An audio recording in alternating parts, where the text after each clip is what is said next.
আমাদের বিদ্যালয়ে আজকে ভাবনা অ্যাসোসিয়েশন থেকে আলোচনা সভা হচ্ছে। আজকে তাদের বিষয়টা হচ্ছে চাইল্ড ম্যারেজকে এরাডিকেট করা সমগ্র ভারতবর্ষ থেকে তথা বিশ্ব থেকে।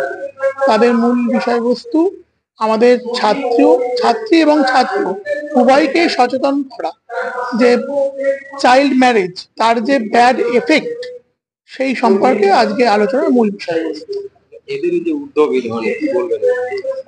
অবশ্যই এই উদ্যোগকে সাধুবাদ জানানো প্রয়োজন, কারণ এই যে অ্যাডোলেসেন্স বাচ্চাগুলো 13 থেকে শুরু করে আমাদের আজকে প্রায় 17-18 বছর বয়সী ছেলেমেয়েরা বিদ্যালয়ে উপস্থিত আছে, তাদের মধ্যে যে চেতনা জাগ্রত হচ্ছে যে অল্প বয়সে মোবাইলে অ্যাডিক্টেড হওয়া বা ভুল সিদ্ধান্ত গ্রহণ করা, সেইগুলোকে সচেতন করছে এই সংস্থা।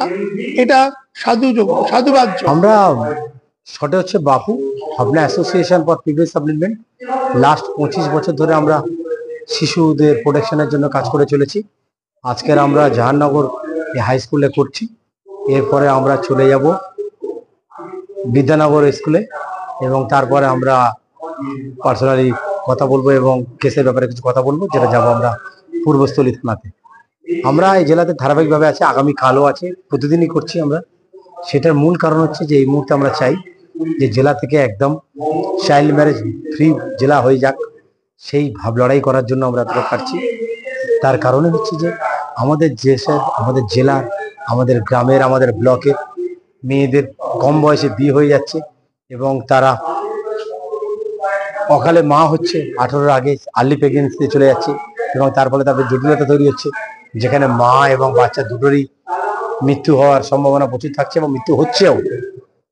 আপনারা দেখবেন যে যেখানে আমরা বিয়ে বন্ধ করছি হয়তো বছরে 500টা, কিন্তু আর্লি প্রেগনেন্সি হচ্ছে বছরে 10,000।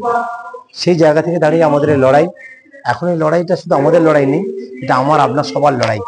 যে ক্ষেত্রে আছি আমরা সবাইকে বলছি, সর্বস্তরে এটা আমাদের মনে রাখতে হবে। এবং আমরা বলছি যে যেখানে পারুন, যদি মনে হয় যে আমি কিছু করতে পারছি না, একটা ফোন করুন, প্রশাসনকে জানান 1098। যেখানে জানালে অন্তত পক্ষে কিছু একটা সুরাহা করে বাচ্চাটা, যাতে বাচ্চা হচ্ছে আমাদের আগামী ভবিষ্যৎ। তাকে সেভ করা, তাকে সুন্দর করে গড়ে তোলা আমাদের নৈতিক দায়িত্ব। সেই নৈতিক দায়িত্ব নিয়ে আমরা এই কাজটা করছি।